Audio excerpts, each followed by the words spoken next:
नमस्कार। सुनिए जरा, मैं आपका स्वागत है। मेरा नाम है रोहित दुबे और मैं आपको सुनाने जा रहा हूं राजेंद्र यादव द्वारा लिखी सारा आकाश के दूसरे खंड का छठा अध्याय। आपके मन में कोई खुशखबरी मचल रही हो और आप उसे जल्दी से जल्दी जाकर घर सुना देना चाहते हो, तब कोई आपको बातों में उलझाए हो या बहस के एक से एक उलझे सूत्र निकाल निकाल कर ला रहा हो, तो मन में कैसी झुंझलाहट आती है। इच्छा होती है कि सारी शिष्टता और सभ्यता को ताक पर रखकर झटके से उठ खड़े हो और कहें, आप ये सारी बकवास बंद कीजिए, मुझे सबसे पहले ये खुशखबरी जाकर अपनी पत्नी को सुनानी है। दिवाकर की बैठक में मेरी हालत कुछ न कुछ ऐसी ही थी। दिवाकर ने पूछा था, काम करोगे? हाँ हाँ, मिला कुछ? मैं बेचैनी से उठ खड़ा हुआ। मिला तो सही, लेकिन बहुत दूर है, दिवाकर ने बताया। यूं समझो कि शहर के दूसरे सिरे पर है। यार, तुम बताओ तो सही, तुम शहर की बात कहते हो, मैं दुनिया के दूसरे सिरे पर चला जाऊंगा। मैंने उसके कंधे पर हाथ रखकर कहा, शर्त यह है कि 3rd ईयर ज्वाइन करोगे? हाँ हाँ यार, करूंगा, तू बोल तो सही। मैं झुंझला कर भी मुस्कुरा उठा। तो सुनो, काम है एक प्रेस में प्रूफ रीडिंग का। सुबह 5 से 11 तक का वक्त तय कराया ताकि वहां से सीधे कॉलेज जाने में सुविधा हो। कौन लोग हैं, कहाँ हैं, मुझे बताओ तो सही दिवाकर। देंगे क्या? इतनी उतावली नहीं, पिताजी के एक दोस्त का प्रेस है। फिलहाल तो कुछ बहुत नहीं है, लेकिन 2-1 महीने के बाद कह सुनकर बढ़ाया जा सकता है। पहले बताओ तो सही कि है कितना? 75। 1-2 महीने बाद 100 कराया जा सकता है।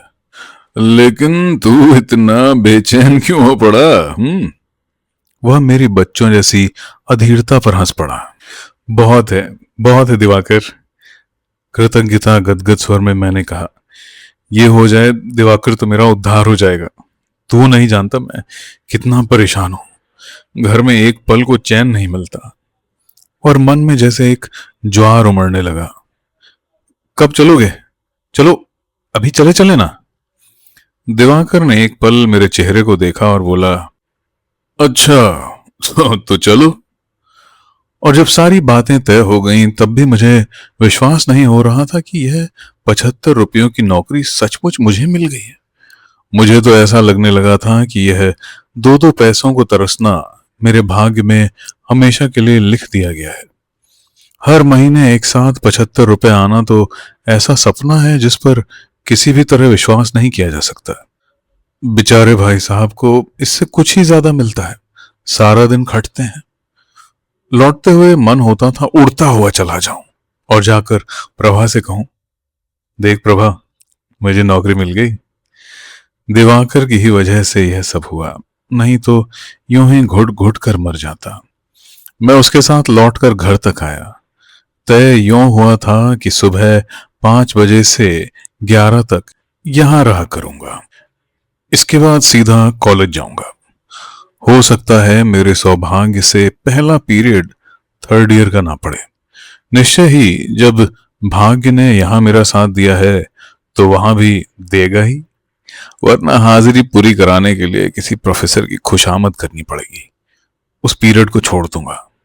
मन होता था कि दिवाकर के पैरों में लिपट जाऊं। दिवाकर, तू मुझे बचा लिया, वरना सच कहता हूं कि मैं पागल हो जाता।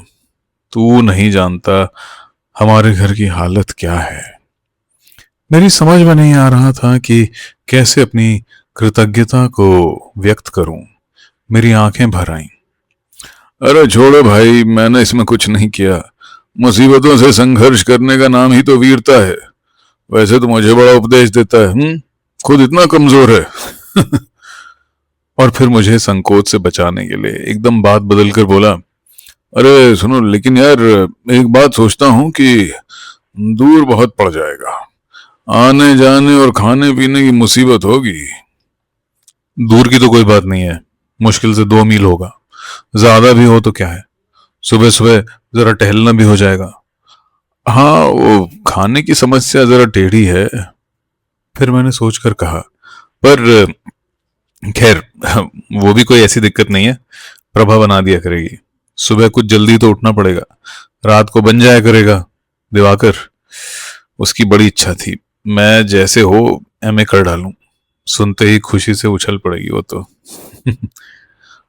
अच्छा, हाँ, अब बता, उसने एकदम याद कर कहा। उस दिन तुम किरण से क्षमा के स्वर में मैंने उसके दोनों हाथ पकड़ लिए।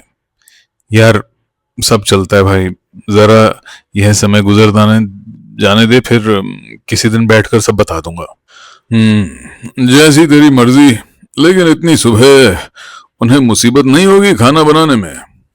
उसने चिंता से पूछा, क्योंकि 5 बजे यहाँ पहुंच जाने का मतलब हुआ कि तुम 4, 4:30 पर घर से चलो, यानी 3:30, 3:45 पर उठो। परेशानी तो खासी है। सब हो जाएगा दिवाकर, सब हो जाएगा। उसे तुम नहीं जानते, उसने कितनी मुसीबतें सही हैं इसे कोई नहीं जानता। मेरे लिए वह सब कर सकती है, सब सह सकती है। और अपने जैसे अभागे के लिए प्रभा के त्याग और मुसीबतों का ध्यान करके मेरी आंखों में आंसू आ गए। विह्वलता के आवेश से मेरा निचला होंठ फड़कने लगा। एकदम दूसरी ओर देखते हुए मैं रुलाई पर नियंत्रण पाने की कोशिश करता रहा। कहीं प्रभा के सामने भी रोने लगा तो अच्छा नहीं लगेगा। थोड़ी देर हम लोग यूं ही बिना बोले चुपचाप चलते रहे। फिर मुश्किल से मैंने कहा, दिवाकर, कुछ रुपए उधार दो। कितने? 20 काफी हैं, मिलते ही चुका दूंगा। सोचा आज घर खाली हाथ नहीं जाऊंगा, कुछ न कुछ प्रभा के लिए लेकर जाऊंगा तो वह खुश हो जाएगी। उसे धोती की सख्त जरूरत भी है। यहां तो नहीं है, किरण के पास होंगे तो दे दूंगा। और हाँ, वो शिरीष भाई साहब आए हैं, वे भी पूछते थे तुम्हें। आज शनिचर है ना, तो दोपहर की गाड़ी से आए हैं, बहन से मिलने गए थे, अब तक लौट आए होंगे। मन तो हो रहा था कि कहूं मैं अब कहीं नहीं जाऊंगा, किसी से नहीं मिलूंगा, मुझे प्रभा के पास जाकर सबसे पहले यह सूचना देनी है। लेकिन दिवाकर से रुपए लेने थे और इस समय मैं उसका इतना एहसान मंद था कि वह अगर जहन्नुम में चलने को कहता तो वहां भी जा सकता था। चलते हुए पूछा, क्यों, रविवार को तो हमारी छुट्टी रहा करेगी ना? बिल्कुल रहेगी, अगर काम कराएगा तो ओवर टाइम देगा। फिर मुझे समझाकर बोला, देखो, प्रूफ रीडिंग तो तुम जानते नहीं हो, 5-7 दिन तो तुम्हें सीखने में लगेंगे। अरे, सब हो जाएगा यार, तूने क्या मुझे अपनी तरह कूड़ मगज समझा है? और मैं अकारण ही खिलखिलाकर हंस पड़ा। कांपते हाथों से रुपए जेब में रखे ही थे कि बैठक में शिरीष भाई ने प्रवेश किया। क्यों साहब, हमारे आते ही चल दिए? अरे भाई साहब, आपके लिए तो यहां आया ही हूं। मन में सोचा, कम से कम 2 धोतियां तो आ ही जाएंगी। पूछा, बहन की तबीयत कैसी है? वे थके से कुर्सी बैठ गए, गहरी सांस लेकर बोले, ठीक है, वक्त तो लगता ही है। दिवाकर भाई, माफ करना, तुमसे कहा था कि साथ चलोगे देखने, लेकिन मेरी तबीयत ऐसी घबरा रही थी कि मैं उठकर चला ही गया। अच्छा, आप लोग कैसे हैं? ठीक। अरे, ये नई चीज तो मैंने देखी नहीं। उन्होंने मेरी बात अधूरी काट कर कहा, ये आपकी चोटी क्या हुई? देखकर दिवाकर भी उछल पड़ा, अरे मैंने ध्यान ही नहीं दिया, ये क्या हुआ? और मेरा मुंह एकदम लाल हो गया। कल जब बाल कटवाए थे तो चुटिया एकदम उड़वा दी थी। पता नहीं उसके पीछे शिरीष भाई का डर था या उसकी कोई उपयोगिता समझ में ना आने का ज्ञान। लेकिन फिर इतना संकोच और झेप लगी थी कि बाहर निकलने की हिम्मत ही नहीं पड़ती थी। हमेशा हाथ सिर पर इस तरह फेरता रहता था जैसे उड़ते हुए बालों को संवार रहा हूं, लेकिन मैं उसे छिपाए रखना चाहता था। घर वाले शोर मचाएंगे ही, बाहर वालों को पता चलेगा तो वे भी जान मुसीबत में कर देंगे। यूं इधर मैंने चोटी को बालों में छिपा कर रखना शुरू कर दिया था, इसलिए देखने में एकदम तो कोई पता नहीं लगा पाएगा, लेकिन घर वालों से कब तक छिपा रहेगा। सुनने को मिलेगा, जेंटलमैन बनने चले हैं, फैशन के पीछे पागल हैं, अपना धर्म कर्म कुछ रहा ही नहीं। पहले ख्याल आया टोपी लगाने लगूं, लेकिन तब तो एकदम ध्यान खींचेगा। कभी लगा ही नहीं, जाने कैसा लगूं। बाहर निकलते, सड़क पर चलते, घर पर रहते हमेशा सचेत रहता कि शायद सब लोग जान गए हैं कि मैंने चोटी कटवा ली है। नौकरी पाने की खुशी में अब सब कुछ भूल चुका था। अब शिरीष भाई की बात सुनकर नए सिरे से मन झेप से भर उठा। बस एक ही बार की बहस में सारी माला कंठी भूल बैठे। दिवाकर ने ताना मारा तो मुझे होश आया। इतनी देर से साथ हूं, मेरा ध्यान ही नहीं गया। इस बार शिरीष भाई ने मेरा पक्ष लिया। जो समझ में आता है वह करते हैं, कोई तेरी तरह अड़ियल हैं। अच्छा हुआ अब कुछ आदमी से लगे, वरना कार्टून बने घूमते थे। दिवाकर ने अकारण ही हंसकर कहा। इस समय मैं इस मनस्थिति में नहीं था कि किसी भी बात का बुरा मानता। मन हो रहा था जल्दी से जल्दी है शिष्टाचार समाप्त हो और मैं प्रभा के पास पहुंचूं, खिल पड़ेगी। इस बार सिगरेट जलाकर शिरीष भाई ने विषय बदल दिया। हाँ, तो आपने बताया नहीं भारतीय संस्कृति की सर्वश्रेष्ठ चीज क्या है? विषय बदलने से मुझे कुछ चैन की सांस मिली। उनकी इस बात पर मैं तब से ही सोचता रहा था, लेकिन कोई एक चीज मेरी समझ में नहीं आती थी। जो कुछ जानता था उसे उन्हीं शब्दों में कह पाऊंगा या नहीं, यह भी विश्वास नहीं था। उत्तर दिया, आत्मज्ञान और आध्यात्मिक चिंतन ही मेरी समझ में। बात काट कर वे बोले, भाई ये भारी भारी शब्द हैं और इनका कोई अर्थ मेरी समझ में नहीं आता। मान लीजिए आपने कोशिश करके अर्थ समझा भी दिया तो फिर इनकी उपयोगिता या जरूरत मेरी समझ में नहीं आएगी, इसलिए जरा मैं अचकचा गया। फिर भी जैसे तैसे कहा, सरल शब्दों में तो शायद यही कहेंगे कि अपना और संसार का ज्ञान। बात काटकर वे जल्दी से बोले, संसार झूठ है, माया है और ब्रह्म के अंश है, और आपके माँ बाप, भाई बहन, पत्नी पुत्र सब माया है। बदले में आप उनके लिए माया है, इसलिए इन सारे माया के बंधनों को तोड़ दो तो आत्मज्ञान होगा। भाग कर हिमालय की गुफा में चले जाओ तो ये सब अपने आप ही छूट जाएंगे। शिरीष भाई हो करके हंस दिए। भाई वाह। मैं सहसा ही हतप्रभ हो उठा और देर तक कोई जवाब ही नहीं सूझा। तब वही मेरे कंधे पर हाथ रखकर बोले, भाई मेरे, ये पलायन और पराजय का दर्शन ही तो आपको यहां ले आया है। बेटा बाप को माया समझे और बाप बेटे को माया कहे, इससे ज्यादा एहसान फरामोशी यानी एक दूसरे का अपमान और क्या होगा। जिस औरत ने आपको जन्म दिया उसे आप नरक का द्वार कहें, और जिसे आप अपने बेटे की मां बनाने जा रहे हैं उसे कुंभी पाक बताएं, यह हद दर्जे की कृतज्ञता नहीं है। लेकिन अंत में इससे हाथ तो कुछ भी नहीं पड़ता, मैंने कहा। इसीलिए आदमी को आत्महत्या कर लेनी चाहिए। वाह साहब वाह, खूब दर्शन है आपका। इस बार सचमुच शिरीष भाई ने जरा आवेश से कहा, आत्महत्या के कैसे सुंदर नाम है। आत्मज्ञान, ब्रह्म में लीन होना, माया मोह के बंधनों से छुटकारा, स्थित प्रज्ञता। अरे साहब, कौन आपके हाथ जोड़ने गया था कि आप इस संसार में आकर इसे कृतार्थ कीजिए ही।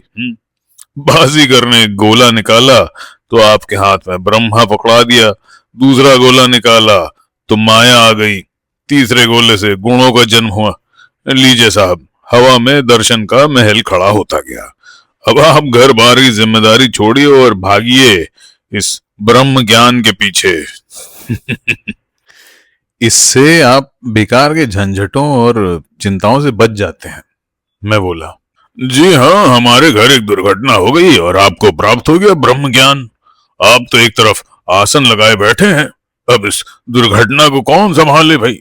ब्रह्म ज्ञान न हो गया, शराब की बोतल हो गई कि पिया और औंधे पड़े हैं।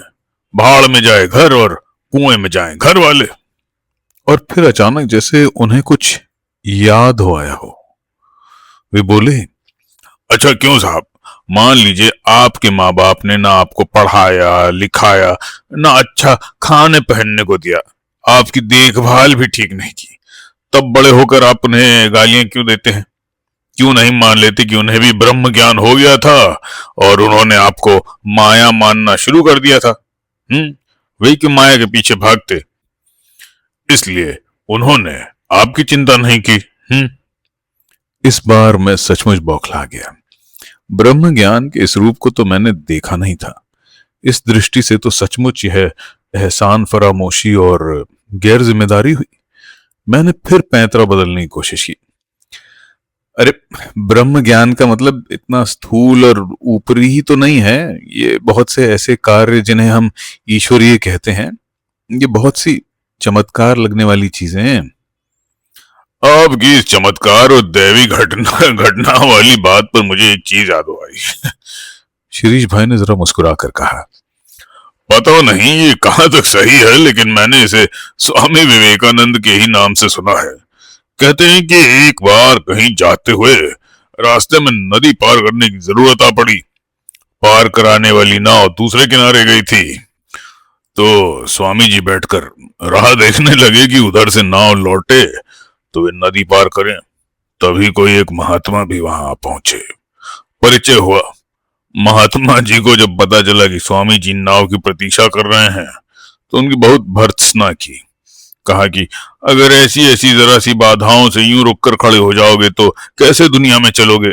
तुम तो स्वामी विवेकानंद हो, बड़े आध्यात्मिक गुरु और दार्शनिक माने जाते हो, जरा सी नदी पार नहीं कर सकते? देखो, नदी यूं पार की जाती है। और महात्मा जी खड़ाऊ खटखटाते हुए पानी पर चलते चले गए।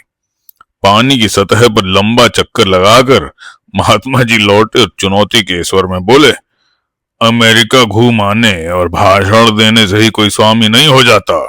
उसके लिए तपस्या और साधना करनी होती है। इस महात्मा की शक्ति पर अब स्वामी वास्तव में चकित है। पूछा कि महात्मन, ये सिद्धि आपने कहां और कैसे पाई? अपने प्रभाव और स्वामी जी की मूर्ता पर महात्मा मुस्कुराए और बड़े गर्व से बोले, यह सिद्धि यूं ही नहीं मिली। इसके लिए मुझे हिमालय की गुफाओं में 30 साल तपस्या करनी पड़ी है। अब महात्मा जी की इस बात पर स्वामी जी खिलखिलाकर हंस पड़े। शिरीष भाई ने अपनी बात तोड़कर मुझे प्रश्न करने का अवसर दिया, और बात सचमुच ऐसी रोचक थी और ऐसी जगह तोड़ी गई थी कि मेरे मुंह से अपने आप निकल गया। क्यों? इसमें हंसने की बात क्या है? वही तो स्वामी ने कहा। वे बोले, महात्मन, आपके इस चमत्कार पर मैं सचमुच चकित हूं, लेकिन भगवान, नदी पार करने का काम तो 2 पैसे में हो सकता है। उसके लिए आपने अपनी जिंदगी के 30 साल बर्बाद कर दिए। 2 पैसे के काम के लिए ऐसे 30 साल जो कभी आपको वापस नहीं मिलेंगे। 30 साल आपने इस साधना में लगाए और जीवन के बाकी दिन आप इस चमत्कार या सिद्धि के दर्शन में लगाएंगे। जिंदगी भर नदियां पार करेंगे, लोगों की श्रद्धा लूटेंगे। ये 30 साल आप मानव कल्याण के किसी कार्य में नहीं लगा सकते थे। कोई दवा ही खोजते जिससे लोगों को किसी रोग से मुक्ति मिलती। अपनी बात समाप्त करके शिरीष भाई बोले, मैं नहीं जानता ये घटना सच है झूठ, लेकिन इस सच्चाई से हम इनकार नहीं कर सकते कि आदमी भूख और रोग में तड़प तड़प कर मरता रहा और आपकी भारतीय संस्कृति मानव मात्र के कल्याण का राह लापती रही। औरत और शूद्र के कबाब भून भून कर खाते हुए हम लोग जीवन मात्र की समानता के नारे लगाते रहे। चींटी और हाथी में तो हमने एक ब्रह्म देखा, लेकिन शंबूक और सीता को जीवित प्राणी नहीं समझ पाए। उन पर हमने क्या क्या अत्याचार नहीं किए। और अचानक मुझे शिरीष भाई की बात सुनाई देनी बंद हो गई। लगा जैसे मैं प्रभा के सामने सिर झुकाए अपराधी की तरह खड़ा हूं। क्या मर्यादा पुरुषोत्तम राजा राम के भीतर एक क्षण के लिए भी यह अपराध सिर झुकाकर नहीं खड़ा हुआ होगा? कभी उसने सीता के सामने अपने आप को निरुत्तर नहीं पाया होगा? जैसे अचानक मेरा दम घुटने लगा। मन हुआ अभी अभी इसी क्षण मुझे प्रभा के सामने होना चाहिए और मैं यहां बैठा बैठा बहस कर रहा हूं। कैसे इस बहस को समाप्त करूं, भागूं? लेकिन उनकी बातें ऐसी आकर्षक थीं कि उठने को मन ही नहीं करता था। वह बता रहे थे, और हमारी सबसे बड़ी मुसीबत यह है कि हमारे पास अपना इतिहास नहीं है। पता नहीं और किस जाति के पास अपना सच्चा इतिहास है या नहीं, लेकिन हमारे पास निश्चय ही जो कुछ है वह इतिहास नहीं, पुराण है।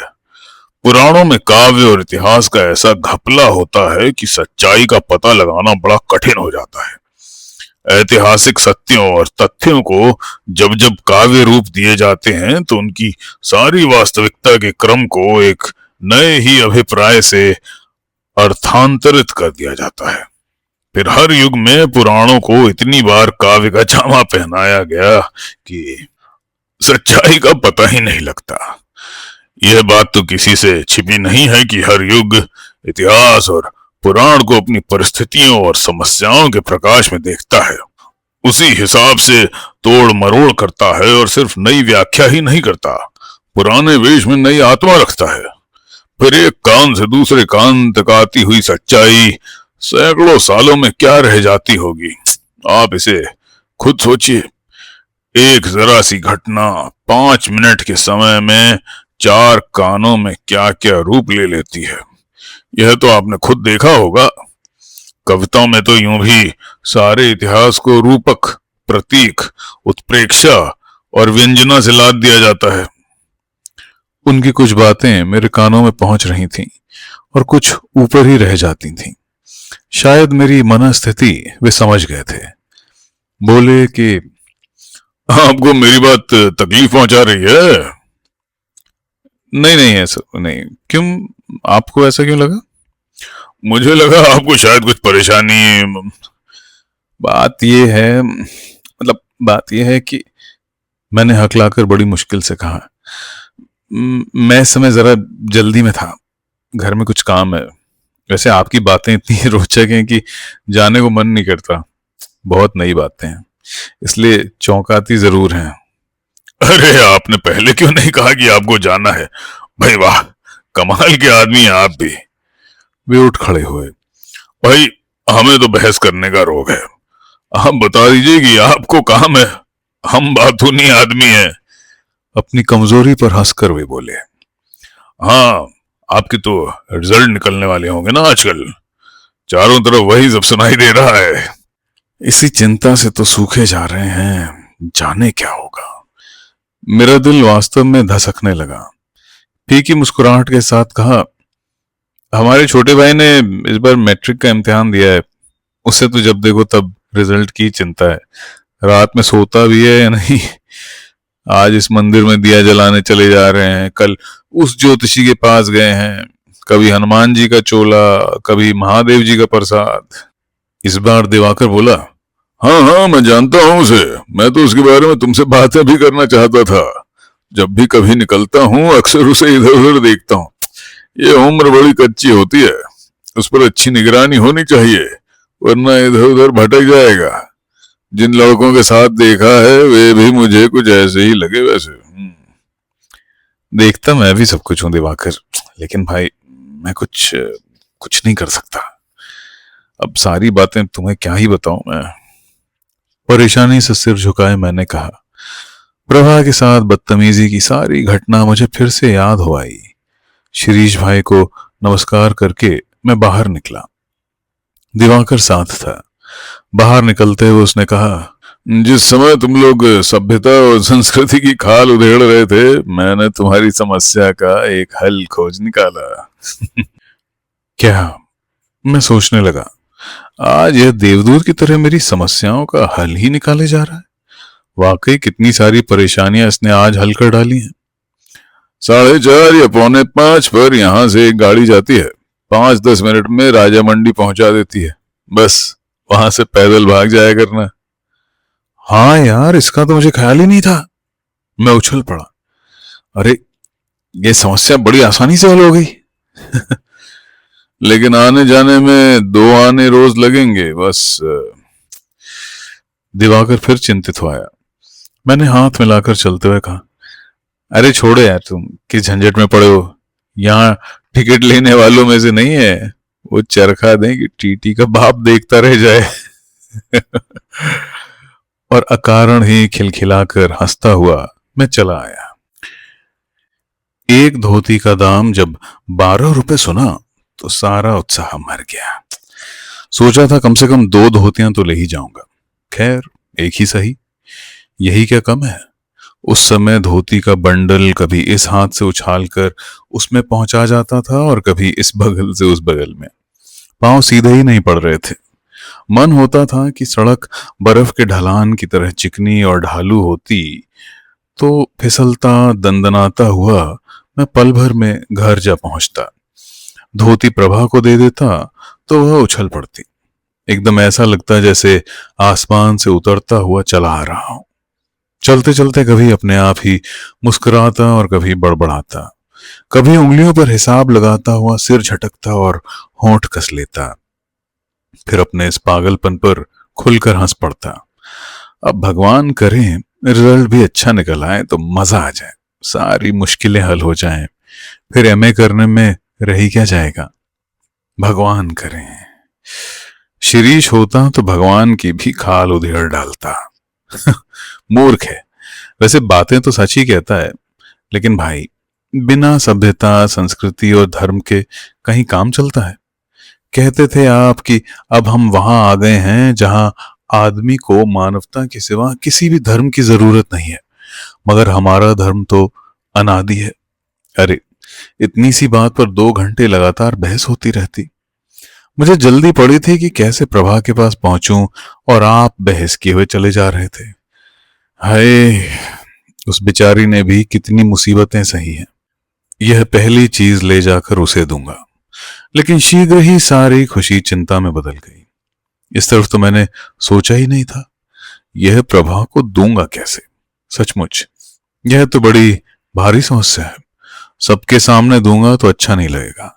अम्मा और भाभी बुरा मानेंगी सो अलग। हाँ, यूं तो हो सकता है कि धोती सीधे अम्मा को जाकर दूं। कहूंगा, अम्मा धोती तो तुम्हारे लिए लाया हूं, समझ तो जाएंगी। अभी अभी तो धोती को लेकर इतनी बातें हुई हैं, वे खुद ही दे देंगी। हाँ, यही ठीक है। दुनिया भर के झंझटों से बच जाऊंगा। हमारे यहाँ भी जरा जरा सी बातों पर कितनी चकचक होती है, और वे बेचारे भी करें क्या। घर की हालत भी तो ठीक नहीं है। भाई साहब बेचारे सारे दिन हाड़ तोड़ कर जो कमाते हैं वह भी कोई कमाना है। वह तो कहो मकान अपना है, कहीं किराए का होता तो पता चल जाता। 30 तो कम से कम देने ही पड़ते किराए के। कायदे से अपनी पहली कमाई की यह धोती मिलनी तो अम्मा को ही चाहिए। अगर दे दूं तो सचमुच खुश हो जाएं। लेकिन जैसे ही घर का दरवाजा दिखाई दिया कि ये सारी भावनाएं काफूर हो गईं। घुसते ही कुंवर ने पूछा, भैया ये क्या ले आए। मैंने तो स्वाभाविक रूप से कह दिया, कुछ नहीं, तुम्हारी भाभी की धोती लाया हूं, उसके पास थी नहीं। और ज्यादा कुछ न पूछकर वह जहां जा रहा था वहां चला गया। बंडल मैंने सीधे अम्मा की गोद में डाल दिया। उन्होंने पूछा, क्या है। मैंने स्नेह से कहा, अम्मा तुम्हारे लिए धोती लाया हूं। और वास्तव में मेरे मन में आया कि अगर इसे अम्मा रखना चाहेंगी तो मैं कुछ नहीं कहूंगा। क्या है, प्रभा के लिए दूसरी लेता होऊंगा। तभी कोने में चटनी पीसती प्रभा दिखाई दे गई। तब लगा, नहीं, अम्मा से ज्यादा जरूरत इसे है। जैसे ही पहला वेतन मिला प्रभा के लिए जरूर ले जाऊंगा। यह अम्मा के नाम सही। अम्मा बोली, हाँ हमें तो बहुत लाएगा, यो क्यों नहीं कहता कि अपनी बहू को लाया है। अम्मा ने मुस्कुराकर कहा। वे बंडल खोलने लगी। बच्ची को गोद में झुलाती भाभी भी देखने के लिए आ खड़ी हुई। धोती तो बड़ी अच्छी है, अम्मा और भाभी दोनों के मुंह से निकला। तभी कुंवर भी आकर खड़ा हो गया और थोड़ी देर देखकर बोला, भाभी के लिए लाए हैं। हाँ हाँ, उतना क्या हम समझते नहीं हैं। अम्मा ने इस तरह कहा जैसे यह इस बात को वह पिछले जन्म में भी जानती थी। नहीं, अभी दरवाजे पर कह जो रहे थे। अपनी बात को और भी सच बताने के लिए कुंवर ने कहा। अम्मा की प्रसन्नता एकदम घुप हो गई। मैंने तेज आंखों से कुंवर को घूरा, लेकिन अंधेरे के कारण या तो उसने देखा नहीं या अम्मा को कहीं मेरे खिलाफ भड़काने में उसे अच्छा लगा। रस्म अदायगी के तौर पर थोड़ी देर धोती को उलट पुलट देख चुकने के बाद अम्मा ने उसे समेटकर मेरी ओर बढ़ा दिया। ले, तुम ही रख लो अम्मा, मैं क्या करूं? मुझे अपने और कुंवर दोनों के ऊपर गुस्सा आ रहा था। बात जबान पर आते आते ही रुक गई कि तुम ही दे देना, लेकिन चुप रहा। जिसके लिए लाया है उसे तू खुद ही क्यों नहीं दे देता? मेरा नाम क्यों लगा रहा है? इस बार अम्मा ने इतने कटु शब्दों में कहा कि धोती मुझे ले लेनी पड़ी। चुपचाप उठकर ऊपर चारपाई पर डाल आया। सारा उत्साह और आनंद समाप्त हो गया और उसी दिन खाना खाते खाते भाई साहब को मैंने सूचना दे दी। भाई साहब, मैंने सोचा है कि थर्ड ईयर में एडमिशन ले ही लूं। मैं डर रहा था कि कहीं कोई कांड ना उठ खड़ा हो इस पर। भाई साहब का कौर चबाता मुंह रुक गया। कुछ देर मुझे इस तरह देखते रहे जैसे पहचानते ना हो। फिर पूछा, बाबूजी से पूछ लिया? आप कहेंगे तो वे आसानी से मान लेंगे। जब वे नाराज नहीं हुए तो मैंने अपनी बात जरा हिम्मत के साथ सामने रखी। भाई साहब, बात यह है कि जब तक कोई डिग्री ना हो तो नौकरी भी ढंग की नहीं मिलती। बड़े बड़े बीए एमए तक यूं ही घूमते हैं। आहत स्वर में भाई साहब ने कहा, सो तो ठीक है, लेकिन उस डिग्री के लिए खर्चा भी तो चाहिए। बीए की पढ़ाई का खर्चा है, मुझे तो अमर भी पास होता नहीं लगता।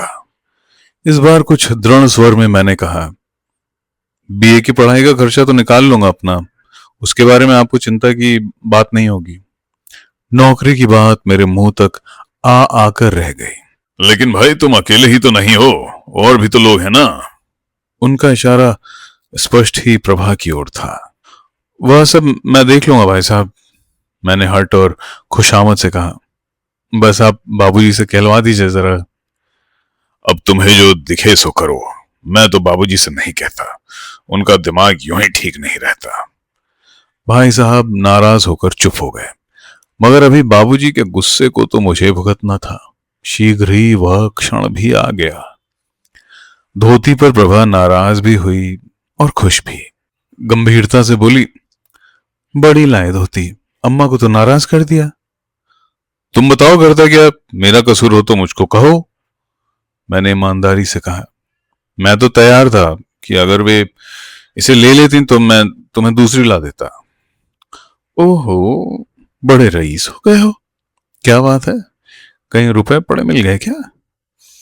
प्रभा ने आंखें नचाकर दुलार से पूछा। मैंने प्रयत्न पूर्वक, जैसे कोई बहुत ही साधारण सी बात हो, लापरवाही से कहा, मुझे नौकरी मिल गई है ना। हैं? सच? प्रभा उछल पड़ी। उसकी आंखें आश्चर्य, प्रसन्नता और उत्सुकता से फैल गईं। तुम तो बड़े वैसे हो जी, चुपचाप बैठे हैं, बताया तक नहीं। हाँ, कैसे धीरे से कह रहे हैं जैसे कुछ हुआ ही नहीं। मुझे उसकी उत्सुकता, बेचैनी बड़ी अच्छी लगी। फिर भी बनावटी लापरवाही से कहा, हाँ, उसमें ऐसा था भी क्या, मतलब बता ही देता।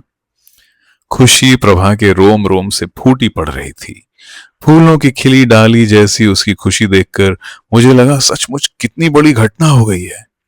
और तब मैंने आवेश में उसे बाहों में बांध लिया और चुंबनों से उसका मुंह छा दिया। हाँ प्रभा, मैं तुम्हें तंग कर रहा था। नहीं तो यही फिक्र थी कि आगे पढ़ भी पाऊंगा या नहीं।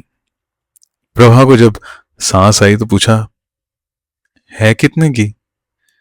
अब बस यही मत पूछो, यूं समझो कि पढ़ने लायक खर्चा निकल आएगा। अगर यह चलती चली जाए तो कम से कम एमए तो कर ही लूंगा। मैं दूर भविष्य में जाकर खो गया। बेचैनी से उसने मेरे दोनों कंधे झकझोर कर कहा, तब भी है कितने की, ये तो बताओ। और उसकी झुंझलाहट मेरे भीतर गुदगुदी पैदा करने लगी। मैं आराम से उसकी गोद में लेट गया और बाह के नीचे से आती हुई उसकी चोटी से खेलता रहा, जैसे उसकी बात ही न सुनी हो। अपने ही आत्म प्रवाह में मैं बोलता रहा, बस सबसे पहला काम ये करूंगा कि कॉलेज में नाम लिखाऊंगा, बाद में फीस माफ करा लूंगा, जैसे तैसे तुम्हारे लिए खूब खूब कपड़े बनाऊंगा, 2 धोतियां, ब्लाउज, कोट जाड़ों के लिए। जो हम पूछ रहे हैं सो बताएंगे नहीं और दुनिया भर की बेकार की बातें किए चले जा रहे हैं। वह और भी ज्यादा झुंझलाती जा रही थी। उसने मेरा हाथ पकड़ रखा था, मेरी उंगली लेकर अपने दांतों के नीचे दबाती हुई बोली, अच्छा अब तो बताओगे। दांतों का दबाव बढ़ता गया। और देखो, घर से 1 पैसे की चीज लेने की जरूरत नहीं है, जिस भी चीज की जरूरत होगी खुद ही ले आया करेंगे। मैंने कहना जारी रखा, बताओ बताओ। दांतों का उंगली में गड़ना बढ़ता जा रहा था। अरे छोड़ो, अब क्या उंगली काट डालोगी। इस बार मैं दर्द से कराह उठा। तो फिर बताते क्यों नहीं हो। वह अपनी हरकत पर अपराधी और खिसियानी निगाहों से मुझे देखती रही। उंगली पर दांत के निशानों को देखकर मैं चिढ़ उठा और धमाक से घूंसा पीठ पर रख दिया। अगर रोकता नहीं तो उंगली काट लेती, बेवकूफ। फिर लगा कहीं नाराज ना हो जाए। अपने बच्चों जैसे लड़ने पर हंसी आ रही थी। उसे दबाकर सारी बात को मजाक बनाकर बोला, 3 बच्चों की मां बनने लायक हो गई और अपने को अभी तक बच्ची ही समझती है। दांत भी चुईया जैसे तेज कर रखे हैं। वह रूठ गई और जोर से मेरा सिर उठाकर जमीन पर रखकर बोली, एक तो इस 2.5 मन बोझ को गोद में रखे रहो और ऊपर से पिटो। उसकी मुस्कुराहट बिखरी पड़ रही थी। मुझे डर था कहीं जोर से न लग गया हो। मैंने फौरन ही सुलह कर ली, अच्छा अच्छा भाई बता रहे हैं, मगर पहले हमें सिर रख लेना। और फिर मैंने बड़े ठाठ से सिर गोद में रखकर सारी बात बता दी। उस रात बड़ी देर हम लोग बातें करते रहे। मेरी कल्पना को तो पंख लग गए थे। बार बार और ठहर ठहर कर मैं अपने सपनों का वर्णन करता रहा। यह तो तय ही था कि अगर एमए अच्छे डिवीजन में कर लिया तो कहीं ना कहीं प्रोफेसर हो जाऊंगा। तुम्हारी मौज है, मैं उससे कहने लगा।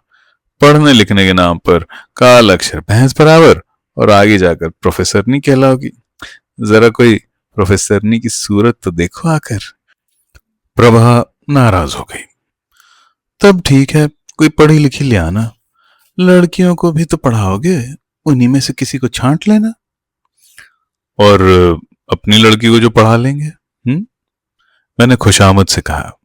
गुस्सा भूलकर प्रभा बोली, हाँ ये तो अभी से कह देती हूं, बाद में तुम ची चपड़ करो। मैं कॉलेज जरूर ज्वाइन करूंगी। अरे जो चाहो सो कर लेना प्रभा, तुम घर की रानी होगी, कौन तुम्हें रोकने वाला होगा फिर। मैं सपनों में खो गया। और देखो, हमारी एक अच्छी सी लाइब्रेरी जरूर होगी, उसमें नई से नई किताबें लाकर रखेंगे, 2-3 पत्रिकाएं मंगाया करेंगे। लेकिन रेडियो के बिना तो घर सूना सूना लगेगा। प्रभा बोली, नहीं, घर सूना क्यों लगेगा। मैंने दुष्टता से कहा, उसका भी इंतजाम कर लेंगे पहले ही। चलता फिरता रेडियो, तब तक तो घर में घूमने लगेगा। प्रभा लजाकर लाल हो उठी। और उस समय तो कुछ भी होना कठिन नहीं लग रहा था। प्रभा की मासल बाह पर सिर रखे हुए मुझे संसार की बड़ी से बड़ी मुसीबत छोटी लग रही थी। लगता था मैं हर बाधा को जीत सकने की सामर्थ्य रखता हूं। मैं एक योजना रखता तो प्रभा उसमें सुधार करती और प्रभा जो कुछ बताती उसमें मैं मीन मेख निकालता। उस रात बगीचे के फूलों से लेकर बंगले के फाटक पर लगने वाले अपने नाम की प्लेट तक हर विषय पर हम लोगों ने बातें की। बीच बीच में जब भी ध्यान आ जाता कि ये बातें कितनी निराधार हैं या कोई इस बात की याद दिला देता तो खुद ही कहते, सूत न कपास और हम लोग भी जाने कहां कहां के कुलाबे मिला रहे हैं। थोड़ी देर चुप रहते, फिर नए सिरे से बातें निकलती। हाँ, सारी बातें यहीं आकर समाप्त होती। बस बीच की ही ये थोड़ी सी कठिनाई और मुसीबतें हैं, इसके बाद तो बेड़ा पार ही समझो। इन्हें ही जरा हिम्मत से सह लें, फिर तो प्रभा मैं तुम्हें रानी बना दूंगा। रानी। और जब बदले में वह संसार की सारी कठिनाइयों को चुपचाप सह लेने का आश्वासन देती तो मैं कृतज्ञता और विश्वास में गदगद हो आता। जब मुझे याद आया कि अपने इन सारे नक्शों में हमने अपने घर वालों को तो शामिल ही नहीं किया, तो बोला, मैं एक भाई को अपने साथ रखकर पढ़ाऊंगा, अमर को नहीं, वो बदतमीज है, कुंवर सीधा है, वह रह भी लेगा। घर छोड़कर अम्मा बाबूजी तो हमारे साथ क्या रहेंगे, हाँ कभी कभी आया जरूर करेंगे, भाई साहब का भी बोझ कुछ हल्का हो जाएगा। प्रभा कुछ नहीं बोली। उस रात हृदय की कल्पना उन्मुक्त थी और होठों के स्वप्न गीत बनकर फूट पड़ना चाहते थे। उस रात हम दोनों की आत्माएं एकाकार होकर सतरंगे पुल जैसी बन गई थीं, जो इस वर्तमान से उठाकर हमें भविष्य के सुनहले संसार में ले जाएगा। हम लोग हाथ में हाथ झुलाते हुए उस पर चलते अपने को साफ देख रहे थे। उस दिन सारा आकाश रोशनी के फूलों से दिप दिप कर रहा था। निश्चय किया कि कल रविवार है, मैं जाकर काम देखाऊं, समझ लूं और तब घर वालों को किसी तरह बता दिया जाए। लेकिन यह साफ कह दूंगा कि नौकरी दिवाकर ने इसी शर्त पर दिलाई है कि मैं आगे पढ़ूंगा। जब हम लोग सोए तो फिर ध्यान आया कि जिसने नौकरी दिलाई है उसके बारे में तो मैंने प्रभा से कोई बात ही नहीं कही। शिरीष भाई की बात भी प्रभा को बतानी है। सुबह उठते ही मैंने कहा, प्रभा एक दिन तुम्हें दिवाकर के यहाँ जरूर चलना है, वो कई दफा कह चुका है। मैंने तब उसे उस दिन की सिनेमा वाली बात बताई, कैसे तब मैंने कहा था कि वह तो अपने घर गई है। किरण की बात भी बताई। प्रभा किरण के सामने होने की कल्पना से सकुचा उठी, बोली, देखो मैं कैसे चल सकती हूँ, घर पर तो तुम देख ही रहे हो। तुम हमारे साथ चलोगी, घर का तो वो सब चलता ही रहता है। और खैर इस पर अभी से सिरदर्द करने की जरूरत नहीं है। हाँ चलेंगे जल्दी ही। शिरीष भाई की बहन से भी मिलाना एक दिन। कौन? उसने चकित भाव से पूछा। और मैं देर तक उसे शिरीष भाई साहब के बारे में बताता रहा। एम्प्लॉयमेंट एक्सचेंज से लेकर अब तक की सारी बातें उसे बता दी। फिर बोला, सच प्रभा, कभी कभी तो मैं उस आदमी की इस बात पर आश्चर्य करता हूँ। हर चीज को देखने का उसका अपना अलग ही तरीका है। वो तो जैसे किसी चीज को मानता ही नहीं, जिसे देखो उसका खंडन। कहता है हमारे पास अपना इतिहास है ही नहीं, जो कुछ है वह पुराण है, जिनमें धर्म, अंधविश्वास और कविताओं का घपला है और वहां सच्चाई का पता ही नहीं चलता। या फिर किराए के भाटों द्वारा लिखे हुए कुछ राजाओं के प्रशस्ति काव्य हैं, जिनमें 5 गांवों के राजा को धरती का सिरमौर बताया जाता है। कहता था कि शास्त्रों और स्मृतियों के नाम पर हमारे पास वे चीजें हैं जिनमें कहा गया है कि नियम कायदे पहले बने और मनुष्य समाज बाद में आया। बोलो जब मनुष्य नहीं थे तो नियम कायदे पहले कैसे बने और किसके लिए? इस समय हिंदू, मुसलमान, क्रिश्चियन, किसी भी धर्म की आदमी को जरूरत नहीं है। इस समय तो एक ही धर्म चाहिए, वह मानवता। लेकिन मेरी बात बीच में ही टूट गई। किसी ने किवाड़ों को ऐसे जोर से धक्का दिया मानो पूरी ताकत से लात मारी हो। हम लोगों पर जैसे बिजली टूट पड़ी। घबरा कर हड़बड़ाते हुए संभले संभले कि बाहर चीख पुकार शुरू हो गई। पहले तो समझ में ही नहीं आया कि यह अचानक हुआ क्या, लेकिन फिर बाबूजी के चीखने का स्वर साफ सुनाई देने लगा। वे मोहल्ले पड़ोस के सुनने की चिंता किए बिना जोर जोर से दहाड़ रहे थे। प्रभा अपने कपड़े ठीक करने लगी थी और मैं लड़खड़ाते घुटनों के साथ किवाड़ की दरारों से झांक कर देख रहा था। बाबूजी एक तरफ खड़े जोर जोर से कह रहे थे, जवानी हमें भी आई थी, पर ऐसी नहीं कि न दिन देखे न रात, जब देखो तब बहू को लिए पड़े हैं। अरे घर में बच्चे हैं, बड़े बूढ़े हैं, किसी का तो लिहाज करो। 10 बजने आ रहा है और बाबूजी का अभी सवेरा ही नहीं हुआ है। ऐसी भी बेशर्मी किस काम की साली, रात भर ही मस्त हो रहे हैं, चूर हैं जवानी में, न दुनिया का ध्यान है, न आंखों की शर्म। आग लगे ऐसे अंधेपन में। नहीं बोलते थे तो ऐसे डरते थे कि औरत ना हो गई, कोई शेरनी हो गई, और अब बोलने लगे तो जब देखो तब उसी के पास मंडरा रहे हैं।